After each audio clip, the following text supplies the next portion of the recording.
Shalom, Bapak, Ibu, Saudara-saudari yang terkasih dalam nama Tuhan kita Yesus Kristus. Kita akan memulai ibadah pada minggu ke-21 setelah Trinitatis pada hari ini dengan tema keberanian memberitakan Injil karena pertolongan Allah. Untuk itu marilah kita satukan hati dan pikiran kita dalam memasuki ibadah penyembahan kepada Tuhan. Kita saat teduh sejenak.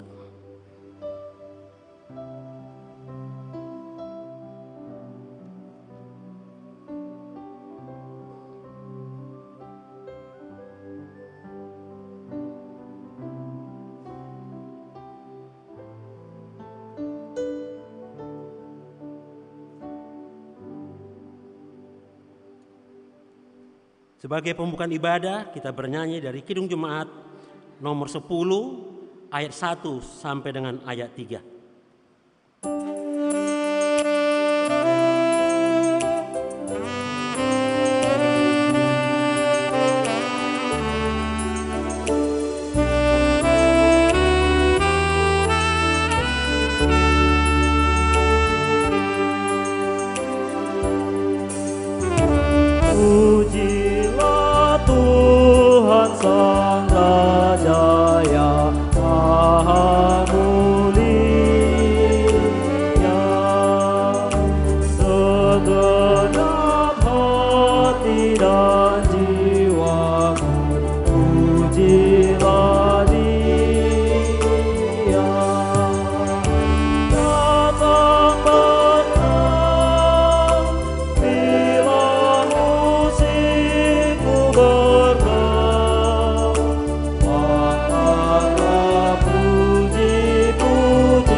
Dalam nama Allah Bapa dan nama anaknya Tuhan Yesus Kristus dan nama Roh Kudus, halik langit dan bumi. Amin. Berbahagialah orang yang bertahan dalam pencobaan, sebab apabila ia sudah tahan uji, ia akan menerima mahkota kehidupan yang dijanjikan Allah kepada barang siapa yang mengasihi Dia. Haleluya.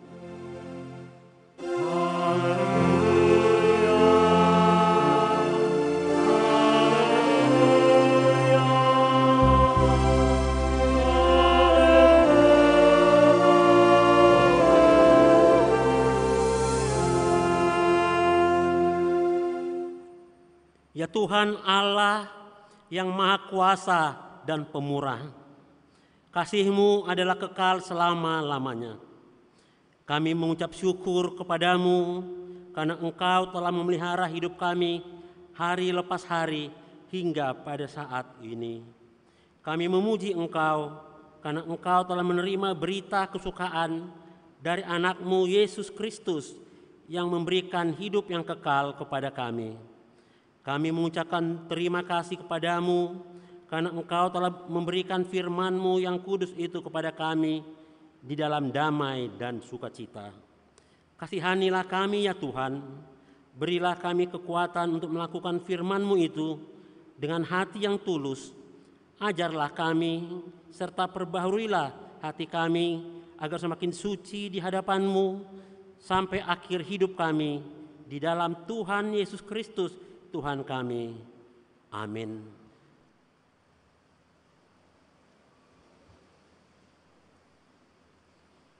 Untuk menyambut pembacaan firman Tuhan, kita bernyanyi dari Kidung Jemaat nomor 446 ayat 1 dan ayat 2.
Marilah kita mendengar firman Tuhan sebagai pendahuluan khotbah pada minggu ke-21 setelah Trinitatis pada hari ini yang tertulis dalam kitab Ulangan pasal yang terakhir, yaitu pasal 34 ayat dimulai dari ayat 7 sampai dengan ayat 12. Seperti biasa kita membacanya secara bergantian, tapi di ayat yang terakhir ayat 12 kita membacanya bersama-sama. Kematian Musa. Musa berumur 120 tahun. Ketika ia mati, matanya belum kabur dan kekuatannya belum hilang. Orang Israel menangisi Musa di dataran Moab 30 hari lamanya. Maka berakhirlah hari-hari tangis perkabungan karena Musa itu. Dan Yosua bin Nun penuh dengan roh kebijaksanaan, sebab Musa telah meletakkan tangannya ke atasnya. Sebab itu orang Israel mendengarkan dia dan melakukan seperti yang diperintahkan Tuhan kepada Musa. Seperti Musa yang dikenal Tuhan dengan berhadapan muka, tidak ada lagi nabi yang bangkit di antara orang Israel. Dalam hal segala tanda dan mujizat yang dilakukannya atas perintah Tuhan di tanah Mesir terhadap Firaun dan terhadap semua pegawainya dan seluruh negerinya. 12. Dan dalam hal segala perbuatan, kekuasaan dan segala kedahsyatan yang besar yang dilakukan Musa depan seluruh orang Israel. Demikianlah pembaca firman Tuhan. Berbahagialah setiap orang yang mendengar firman Allah, yang menghayati serta mengamalkannya.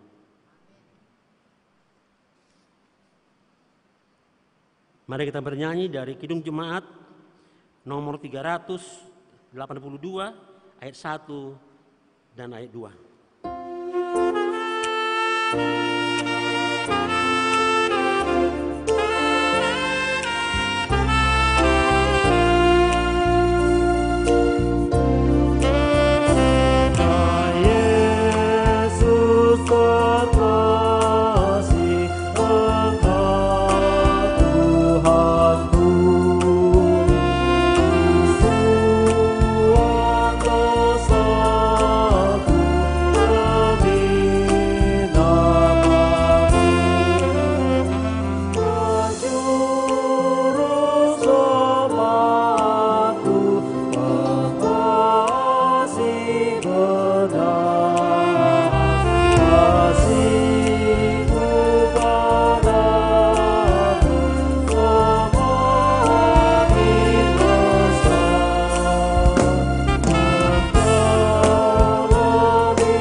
Saudara yang dikasihi Tuhan Yesus Kristus, dalam perjalanan hidup kita sepanjang minggu yang lalu, tentu kita tidak luput dari berbagai kesalahan dan dosa yang kita sengaja maupun tidak sengaja terhadap saudara-saudara kita maupun di tengah keluarga yang telah menyinggung perasaan dan melukai hati mereka, terlebih kepada Tuhan. Karena itu dengan segala kerendahan hati, marilah kita mengaku dan menyesali segala dosa dan kesalahan kita di hadapan Tuhan. Marilah kita memasuki saat teduh untuk berdoa di dalam hati kita masing-masing.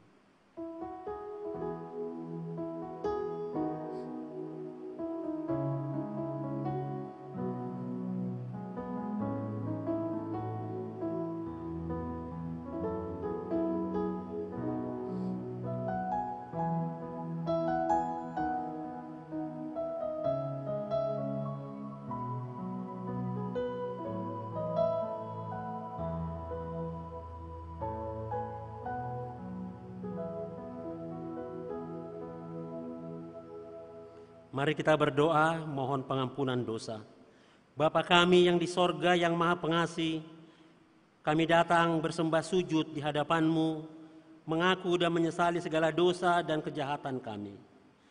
Tolong dan kasihanilah kami, ampunilah segala kejahatan dan dosa-dosa kami yang kami perbuat di hadapan-Mu, oleh karena kasih anak-Mu, Tuhan Yesus Kristus, yang telah mengorbankan dirinya untuk menebus kami. Amin. Janji Tuhan tentang pengampunan dosa. Demikianlah firman Tuhan yang mengasihi engkau. Biarpun gunung-gunung beranjak dan bukit-bukit bergoncang, tetapi kasih setiaku tiada akan beranjak daripadamu, dan perjanjian damaiku tiada akan tergoncang. Segala kemuliaan bagi Allah di tempat yang maha tinggi. Amin.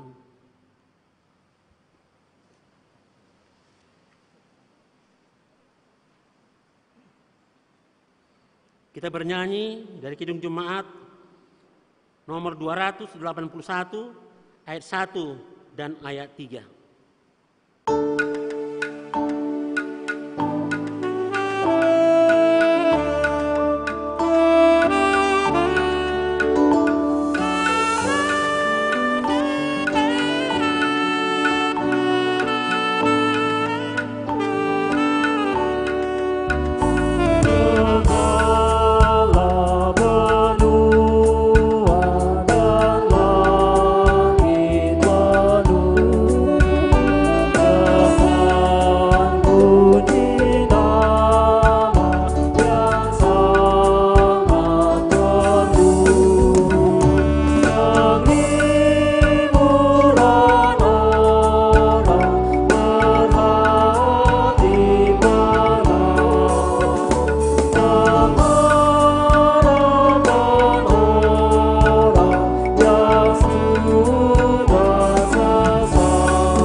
Marilah kita mendengar firman Tuhan sebagai petunjuk hidup baru, yaitu yang tertulis dalam 1 Timoteus 3 ayat 16. Demikian firman Tuhan. Dan sesungguhnya agunglah rahasia ibadah kita. Dia yang telah menyatakan dirinya dalam rupa manusia dibenarkan dalam roh, yang menampakkan dirinya kepada malaikat-malaikat, diberitakan di antara bangsa-bangsa yang tidak mengenal Allah, yang dipercaya dalam dunia, diangkat dalam kemuliaan. Mari kita sama-sama memohon kekuatan daripada Tuhan. Ya Allah Bapa kami, berilah kami kekuatan untuk melakukan yang sesuai dengan firman-Mu. Amin. Kita bernyanyi dari pelengkap Kidung Jemaat nomor 131 ayat 1 dan ayat 3.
Marilah kita bersaksi, mengikrarkan pengakuan iman kita bersama jemaat pada segala abad di seluruh dunia ini.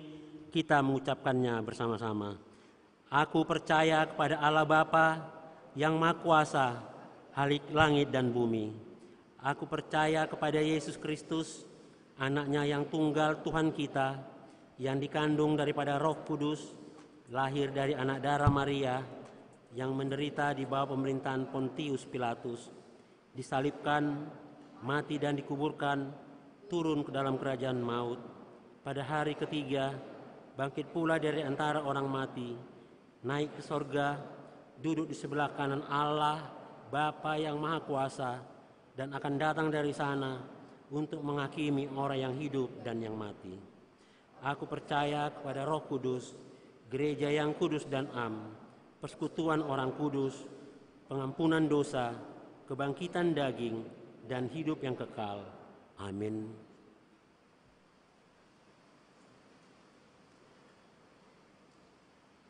Untuk mempersiapkan menyambut sabda Tuhan, mari kita bernyanyi dari Kidung Jemaat nomor 425 ayat 1 sampai dengan ayat 3.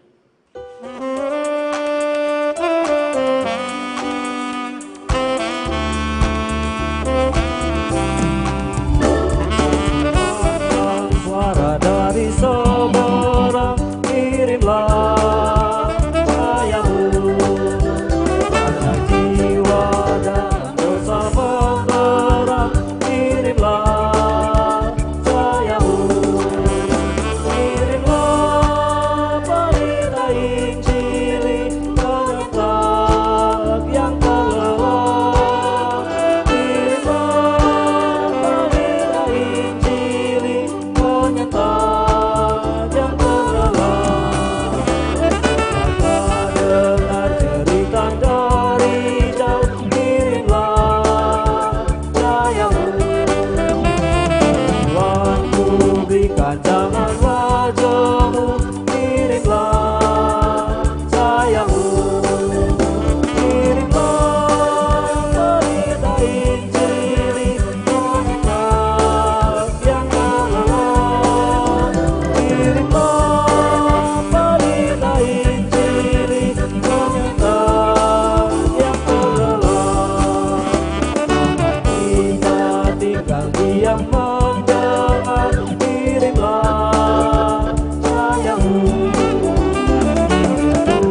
Damai sejahtera Allah yang melampaui segala akal, itulah kiranya memelihara hati dan pikiran saudara-saudara sekalian di dalam nama Kristus Yesus Tuhan kita. Amin. Shalom. Bapak Ibu saudara-saudara yang dikasihi Tuhan kita Yesus Kristus, firman Tuhan yang menjadi khotbah bagi kita pada minggu ini dalam minggu ke-21 setelah Trinitatis tertulis dalam kitab 1 Tesalonika pasal yang kedua dimulai dari ayat 1 sampai ayat yang ke-8.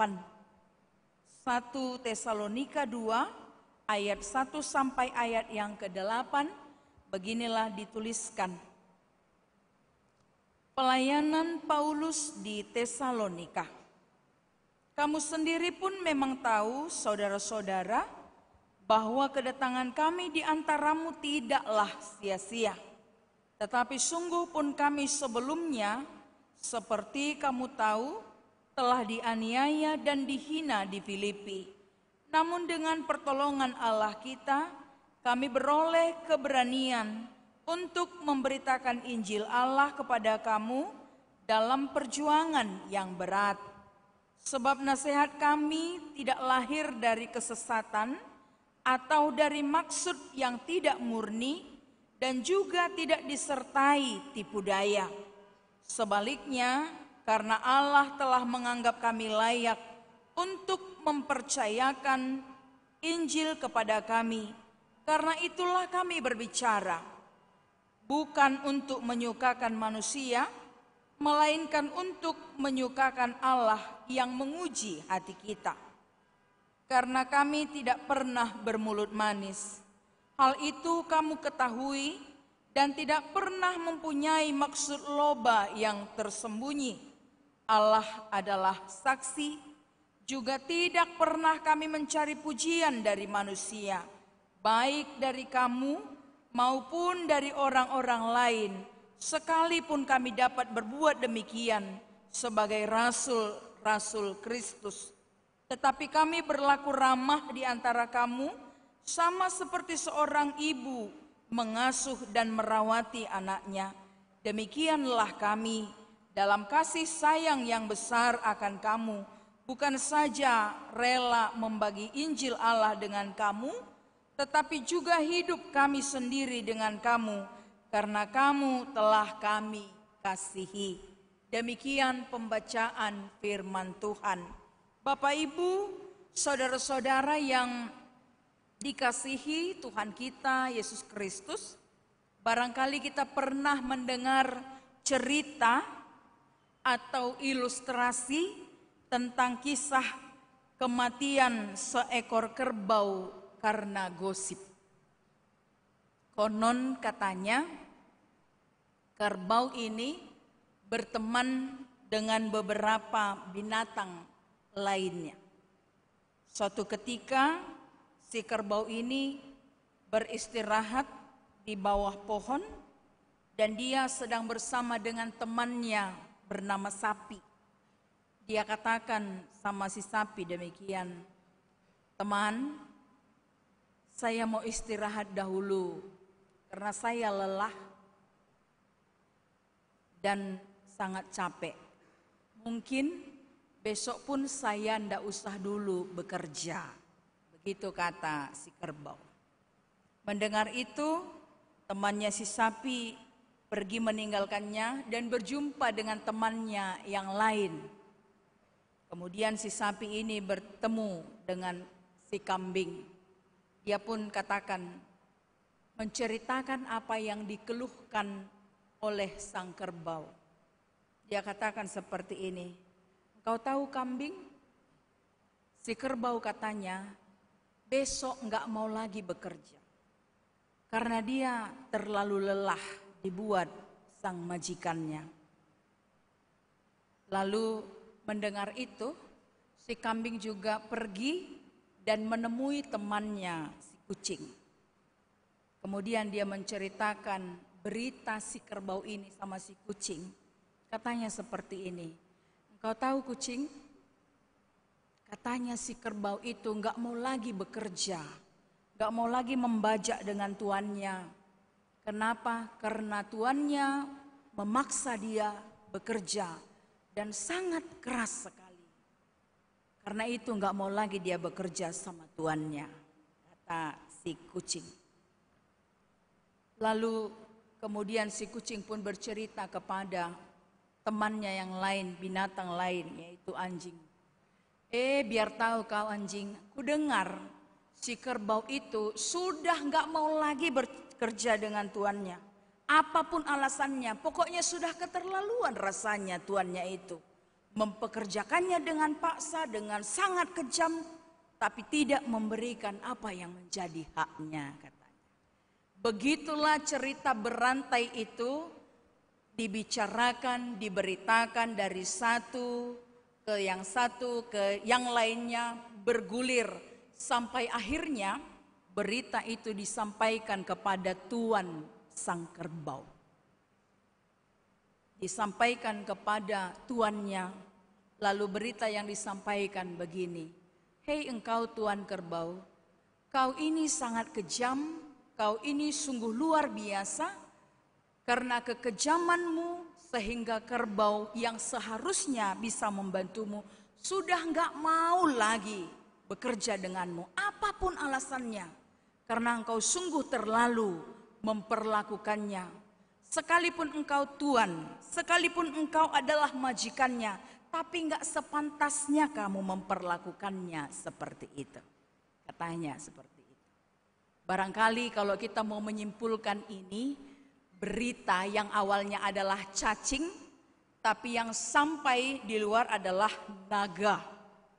Karena dari satu ke yang satu dan yang lainnya, berita itu disampaikan dengan tidak benar. Berita itu sudah dibumbui, tidak hanya dengan penyedap, tapi bumbu yang pedas, bumbu yang panas, bumbu yang mematikan, sehingga dengan mendengar berita itu, sang tuan kerbau ini tidak pikir panjang, tidak mau mencari kebenaran, dia langsung mengambil pisau dan menggorok leher sang kerbau. Akhirnya kerbau itu mati, sebab dianggap kerbau ini sudah menceritakan sesuatu yang tidak benar tentang tuannya. Padahal dari berita semula, kerbau tidaklah menceritakan seperti itu. Hanya keahlian dan kelihayan teman-temannya yang lain. Sehingga gosip yang tersebar itu mematikannya. Bapak Ibu Saudara-saudara yang dikasihi Tuhan kita Yesus Kristus, begitulah menariknya sebuah cerita. Begitulah menyenangkannya untuk menambah dan mendramatisir sebuah berita. Dan bukan saja terjadi pada binatang yang sudah kami sampaikan itu, tapi sesungguhnya di tengah-tengah kehidupan manusia pun berlaku hal yang sama. Itu sebabnya ada kata bijak yang mengatakan, titipan makanan bisa berkurang, tapi titipan pesan pasti akan bertambah. Titipan makanan bisa berkurang, tapi titipan pesan pasti akan bertambah. Meskipun hanya berjarak 1 jam saja. Meskipun hanya satu orang ke temannya yang satu. Tidak boleh lagi menyampaikan berita yang persis sama. Artinya apa yang mau kita lihat dari cerita itu? Dan apa hubungannya dengan khotbah kita pada minggu ini? Seorang pemberita haruslah memberitakan fokus pada berita yang sebenarnya. Si pemberita haruslah tetap pada pemberitaan awal dari sumber yang benar, dari sumber yang sesungguhnya. Dan orang yang mendengarkan berita pun seharusnya tidaklah seperti tuan sang kerbau itu tanpa mencari tahu sebuah kebenaran. Tapi seharusnya orang yang memberitakan sebuah berita dan orang yang menerima berita harus sama-sama mau merenungkan dan mencari kebenaran, sehingga berita itu tidak mematikan siapa-siapa, tetapi akan menjadi kehidupan dan berkat bagi orang yang memberitakan pun bagi orang yang mendengar beritanya. Khotbah kita pada minggu ini dari apa yang disampaikan dalam kitab 1 Tesalonika 2 ayat 1 sampai 8 ini. Paulus dalam pemberitaannya, dalam memberitakan Injil Kristus adalah sebuah pemberitaan yang tidak semulus cerita sang kerbau itu disampaikan ke tempat yang lain. Paulus menyampaikan pemberitaan, menyampaikan Injil Kristus dipenuhi dengan bermacam-macam tantangan, persoalan, hambatan yang datang dari tempat yang dituju pun dari orang-orang sebangsanya. Katakan saja ketika Paulus memberitakan Injil Kristus di Filipi, dia difitnah, dia dianiaya, bahkan dipenjara oleh orang-orang di sana. Tapi di dalam penjara, Paulus menyampaikan kidung pujian dan seruannya kepada Tuhan, dan atas pertolongan Tuhan di dalam penjara ketika dia dipasung di sana, terjadilah gempa besar sehingga sendi-sendi penjara itu terbuka dan membuat Paulus dan orang-orang di sekitar itu terkejut dan bertanya-tanya, kenapa itu terjadi? Alasannya adalah itu cara Tuhan untuk menyelamatkan seorang pemberita yang Tuhan layakkan dan memberitakan berita atau Injil Kristus. Yang kedua, ketika dia di Tesalonika juga adalah dia mendapat tantangan dari sebangsanya. Orang-orang Yahudi menjadi iri hati dan bahkan bersepakat dengan para penjahat. Bersepakat untuk membuat kekacauan sehingga menghadapkan Paulus kepada sidang rakyat. Tapi ketika hal itu hendak berlangsung, orang-orang di Tesalonika memerintahkan dan menyuruh Paulus pergi meninggalkan Tesalonika ke Berea. Ternyata orang-orang di Berea lebih baik hatinya menerima Paulus dengan sukacita serta menerima pemberitaannya. Dalam fitnahan yang disampaikan oleh orang-orang Yahudi yang iri terhadap Paulus, dia mengatakan bahwa Paulus adalah pengacau, Paulus adalah pemberontak, Paulus adalah orang yang melawan ketetapan kaisar. Ketika Paulus memberitakan Yesus adalah raja. Bukan hanya tantangan satu saja, bukan hanya persoalan satu yang dihadapi oleh Paulus, tapi tantangan demi tantangan, persoalan demi persoalan, hambatan bermacam ragam dihadapinya. Tapi sedikit pun itu tidak menghentikan Paulus untuk tidak memberitakan Injil Kristus di sepanjang kehidupannya. Alasannya kenapa? Kenapa Paulus masih tetap saja memberitakan firman, memberitakan Injil, dan dalam setiap pemberitaannya seperti yang dituliskan dalam khotbah kita ini. Paulus katakan, kamu sendiri pun memang tahu bahwa kedatangan kami di antara kamu tidaklah sia-sia. Kedatangan Paulus di tengah-tengah jemaat Tesalonika sekalipun ada orang yang hendak mengacau, tapi tujuan yang sesungguhnya untuk memberitakan Injil Kristus adalah berhasil. Dan keberhasilan itu Paulus katakan adalah dari segala tantangan itu, dari setiap persoalan itu, dari setiap hambatan, penganiayaan, fitnahan, itu menjadi keteguhan hati dan kekuatan baginya, serta mengandalkan keberanian dari Allah dalam memberitakan Injil.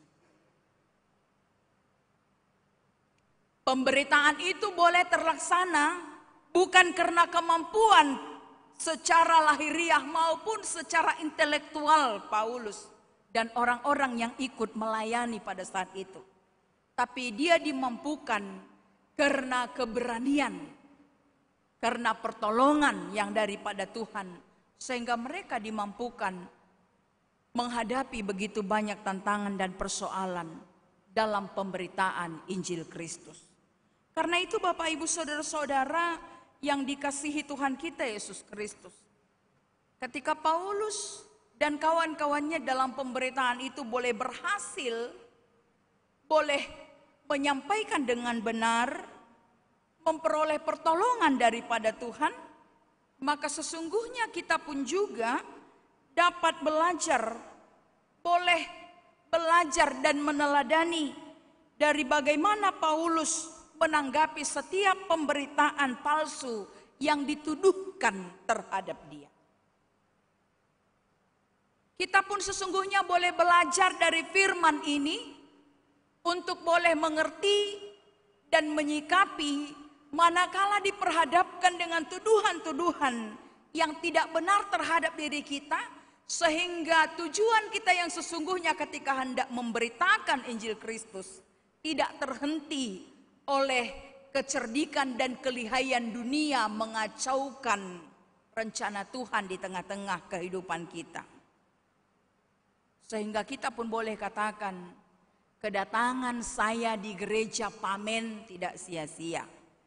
Kehadiran saya beribadah dalam ibadah malam ini tidak sia-sia. Keberadaan saya Tuhan tempatkan di satu pekerjaan tidak sia-sia. Kehadiran saya menjadi seorang mahasiswa di tempat saya belajar tidak sia-sia. Kehadiran saya menjadi seorang sahabat bagi temanku ini tidak sia-sia.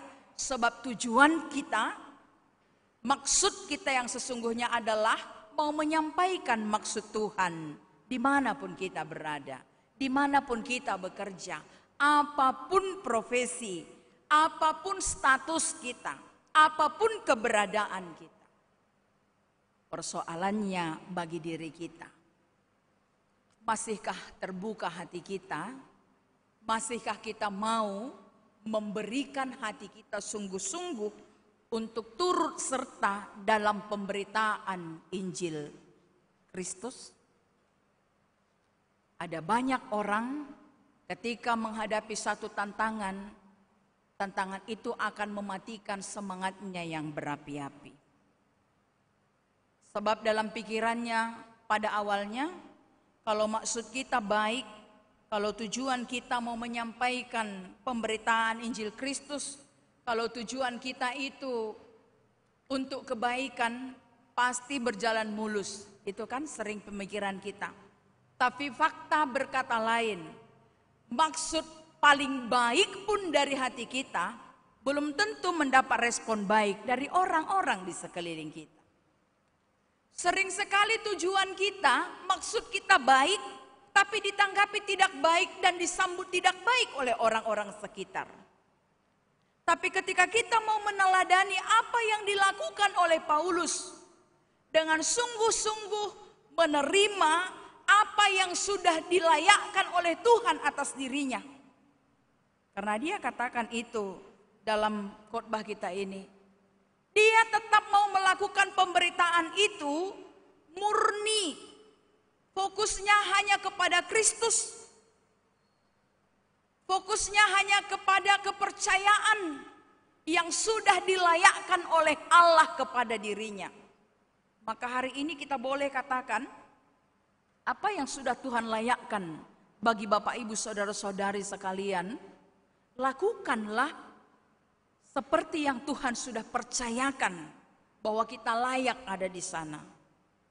Tuhan melayakkanku sebagai seorang pendeta, maka dengan profesiku sebagai seorang pendeta aku harus memberitakan Dia yang melayakkan aku ada di tempat ini.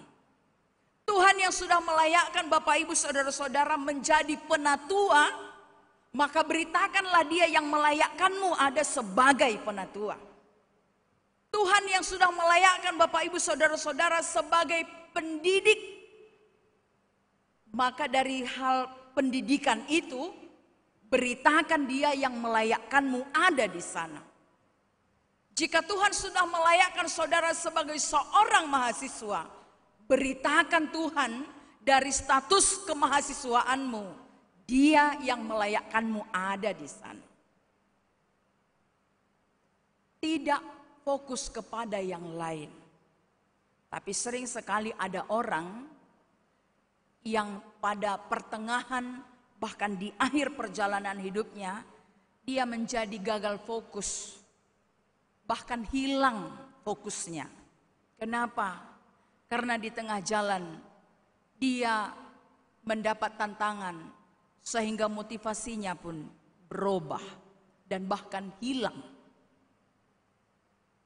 Ada orang di pertengahan jalan motivasinya menyimpang dari yang sesungguhnya.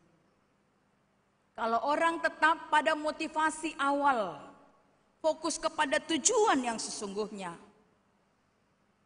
kita pun akan memperoleh pertolongan daripada Tuhan. Dan pertolongan Tuhan itu akan memampukan kita, membuat diri kita lebih berani mengatakan bahwa Kristus adalah Tuhan.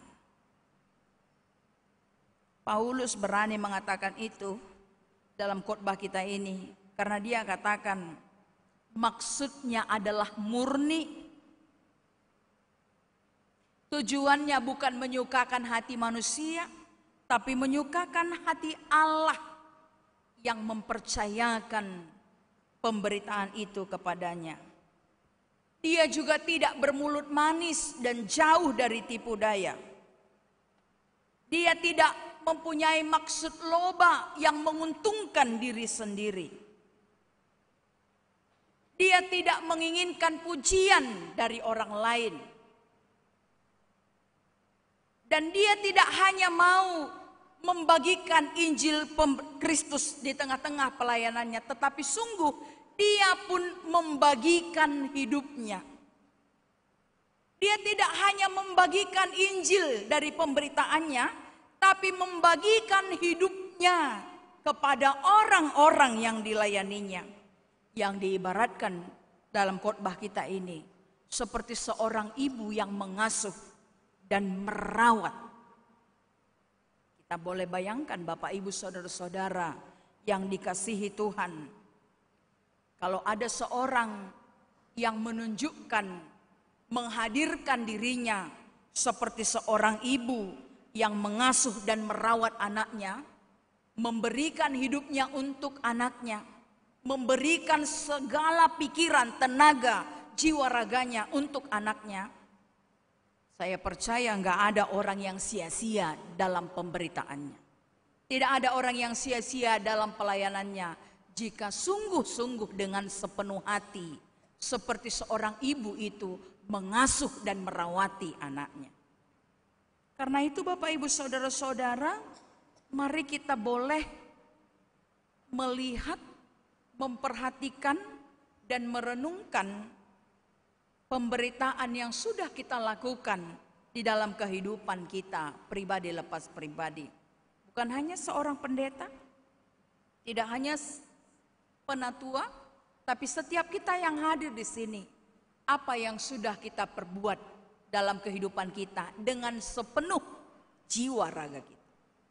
Apa yang sudah kita perbuat yang sungguh-sungguh kita melakukannya dengan sepenuh hati. Tidak setengah-setengah, tapi sungguh-sungguh dari hati. Sungguh-sungguh dengan jiwa raga kita. Dan melakukan itu bukan dengan maksud untuk memegahkan diri sendiri. Bapak dan Ibu, saudara-saudara yang terkasih, sering sekali kita memperhatikan di kehidupan kita sekarang. Saya tidak mau mengambil contoh dari profesi yang lain, karena saya takut itu menyinggung perasaan profesi Bapak Ibu saudara-saudara. Lebih bagus saya mengambil profesi saya saja. Kalau di zaman sekarang, maaf, saya tidak mau mencoreng nama baik, citra dari seorang hamba Tuhan atau pendeta. Tapi tidak jarang melalui pemberitaannya, sungguh-sungguh Tuhan memakai dia menjadi pemberita yang luar biasa. Tapi dari pemberitaan yang luar biasa, sering sekali kami ini mengharapkan rasa kagum yang luar biasa dari orang-orang yang mendengarkan pemberitaan kami. Akhirnya jadilah kami menjadi hamba yang sombong rohani. Merasa ketika saya dipanggil melayani di gereja Pamen, alani jagokku maramar jamitei, gitu kira-kira. Itu hanya contoh saja. Ada orang ketika sering diundang melayani, memberitakan firman, berpikir bahwa karena jagonya dia, karena pintarnya dia berkhotbah, karena terkenalnya dia. Dia lupa bahwa ada banyak orang yang lebih pintar, lebih jago berkhotbah, tapi tidak terpanggil di sana. Itu hanya contoh. Maksudnya apa? Dia dalam pemberitaan itu memang mengkhotbahkan tentang Injil di tengah-tengah pelayanannya. Tapi yang diharapkan justru yang dia rindukan dari sana adalah rasa kagum dari orang-orang sekelilingnya. Dan percaya Bapak Ibu Saudara-saudara, setiap orang yang merindukan kekaguman berlebihan dari setiap pemberitaannya, orang seperti itu tidak memperoleh dan tidak mendapat pertolongan dari Tuhan. Orang yang terlalu mengandalkan dan merindukan pujian akan dirinya, dia akan kehilangan kepercayaan dari Tuhan dan tidak mendapat pertolongan sehingga tidak akan memiliki keberanian untuk memberitakan Injil Kristus. Maka lakukanlah apa yang Paulus telah teladankan bagi kita melalui khotbah ini. Dalam pemberitaan kita, dalam setiap pelayanan kita, fokusnya adalah Kristus. Fokusnya adalah Kristus.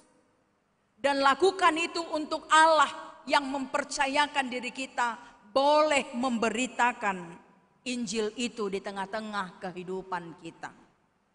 Percaya Bapak Ibu Saudara-saudara yang dikasihi Tuhan, setiap orang sekalipun tidak memiliki kemampuan luar biasa, sekalipun hidupnya mengalami tantangan, banyak pergumulan, hambatan dalam pemberitaan itu, seperti Paulus yang ditolong, yang diselamatkan, yang Tuhan berikan kuasa yang luar biasa kepada kita sekalian pun yang hadir di tempat ini, akan memperoleh pertolongan yang sama dari Yesus sang kepala gereja itu. Saya ini orang kecil meskipun badannya besar. Kita ini tidak ada apa-apanya. Kita ini tidak punya kemampuan apa-apa. Belum lagi diperhadapkan dengan hambatan-hambatan yang lain.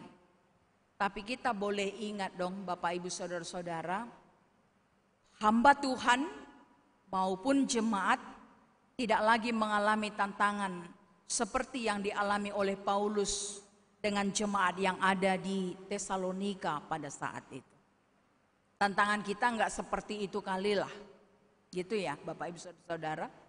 Tantangan yang dihadapi hamba Tuhan dan jemaat Tuhan tidak lagi persis sama seperti yang dialami oleh Paulus dan jemaat yang ada di Tesalonika. Tapi bukan berarti di kehidupan kita sekarang ini tidak memiliki tantangan.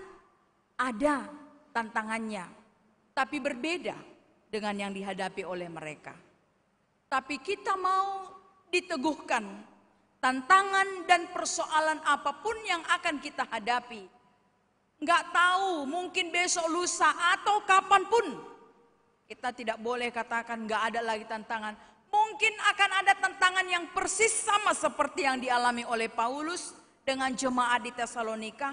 Mungkin akan lebih besar dari tantangan itu. Mungkin tidak sebesar tantangan pada saat itu. Tapi tantangan kecil, tantangan sedang, tantangan besar atau tantangan dalam bentuk apapun,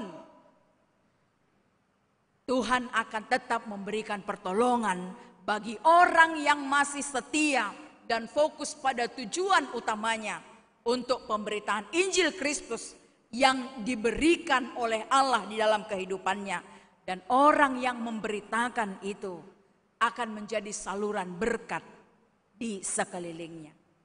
Begitupun dengan mereka yang mendengar dengan pemberitaan kita. Hendaknya menjadi pendengar, menjadi tujuan pemberitaan yang benar, yang bermurah hati, seperti orang-orang Tesalonika itu. Mereka merespon, mereka menerima berita itu. Tidak mendengar berita bohong, tidak mendengar berita palsu, tidak mendengar berita asal terima saja, tapi mereka merenungkannya. Mereka merenungkan dan mencari tahu kebenaran dengan mau belajar tentang firman Tuhan. Sehingga kehidupan jemaat Tuhan, orang-orang yang menjadi tujuan pemberitaan itu pun tidak seperti Tuan si kerbau itu tadi, yang hanya menerima berita itu bulat-bulat, ditelan sepenuhnya tanpa mencari tahu tentang kebenaran daripadanya. Anak-anak Tuhan mendengarkan firman Tuhan, menerima firman Tuhan tidak hanya untuk mendengarkan saja, tapi merenungkannya, melakukannya, memahaminya. Sehingga dengan pemahaman yang benar, kita bisa memberitakan dengan benar. Pendengaran yang benar, perenungan yang benar, pemahaman dan pemaknaan yang benar, perbuatan yang benar akan mendatangkan pemberitaan yang benar. Dan setiap pemberita dan setiap tujuan berita akan sama-sama memperoleh berkat, sama-sama menjadi saluran berkat bagi orang-orang di sekelilingnya, dan semuanya untuk kemuliaan dan kebesaran nama Tuhan. Amin. Mari kita berdoa.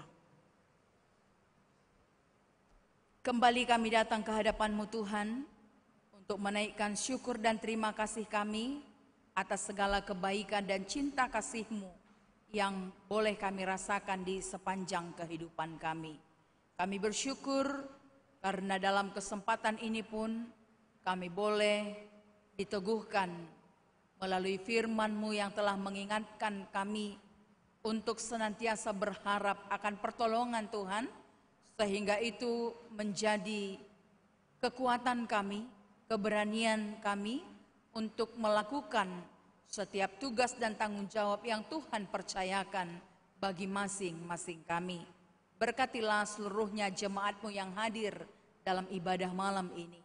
Berkatilah juga para hamba-hamba-Mu, para penatua, dan setiap orang yang boleh ambil bagian dalam pelayanan ini. Sehingga kami pulang dari tempat ini beroleh berkat, beroleh sukacita, beroleh damai sejahtera, dan akan menjadi kemuliaan dan kebesaran bagi nama Tuhan.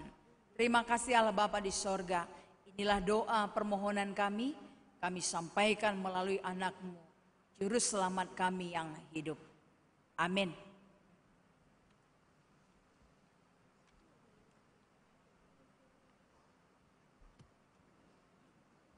Untuk merespon sabda Allah, kita bernyanyi dari Kidung Jemaat nomor 356 ayat 1 dan 2.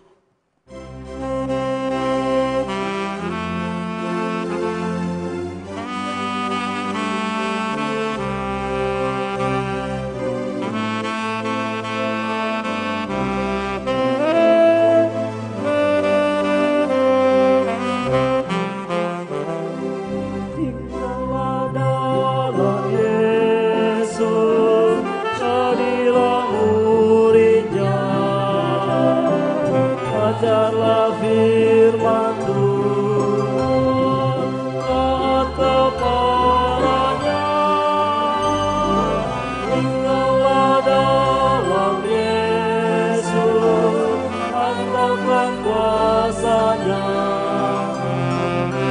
Dialah pokok yang benar, dialah rantingnya. Kita sebagai ranting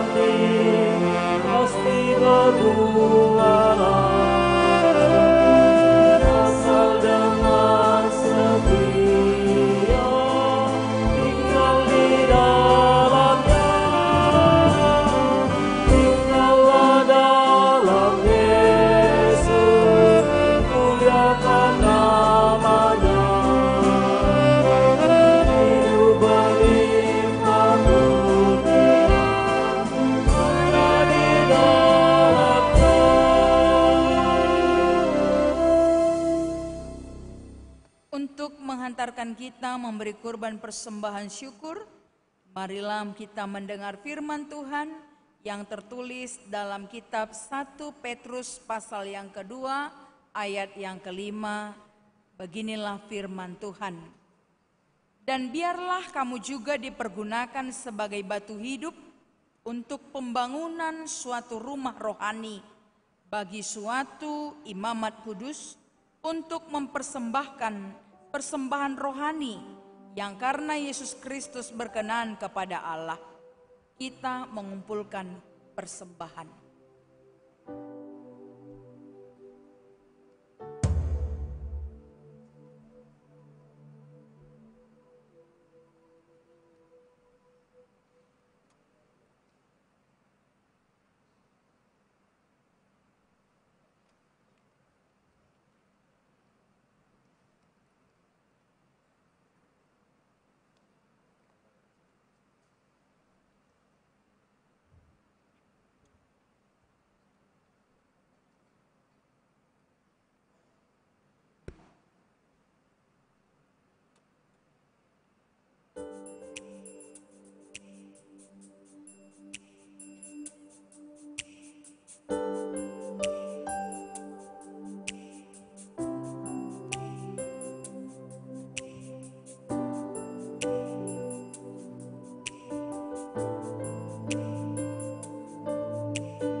Jemaat, dan persilakan bangkit berdiri.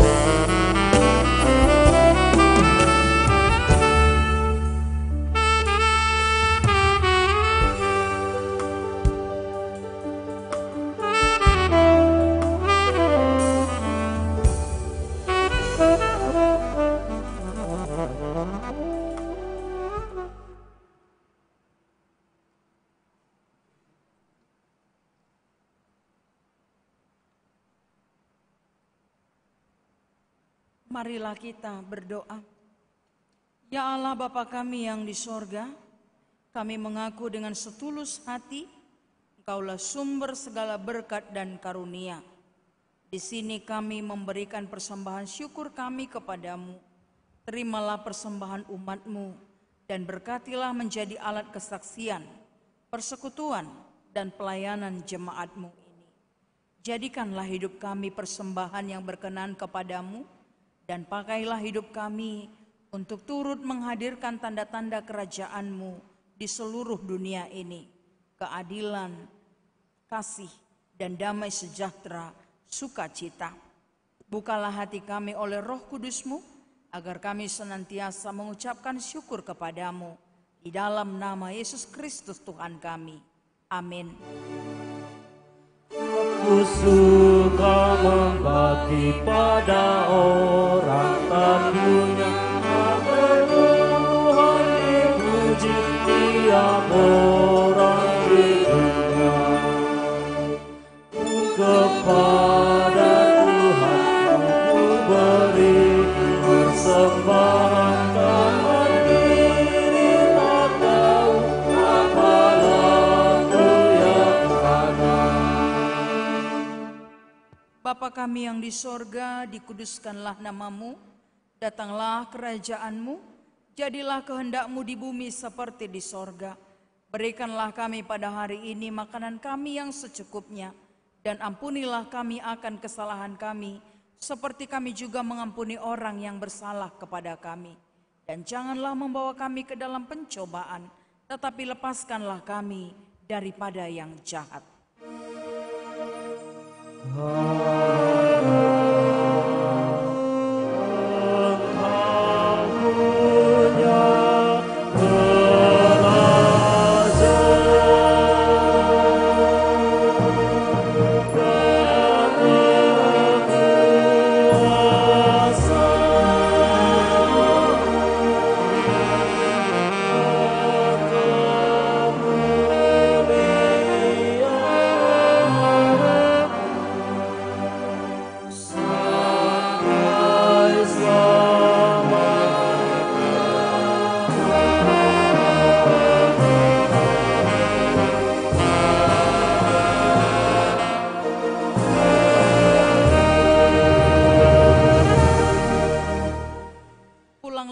Sejahtera dan terimalah berkat Tuhan. Tuhan memberkati engkau dan melindungi engkau. Tuhan menyinari engkau dengan wajah-Nya dan memberi engkau kasih karunia. Tuhan menghadapkan wajah-Nya kepadamu dan memberi engkau damai sejahtera. Amin.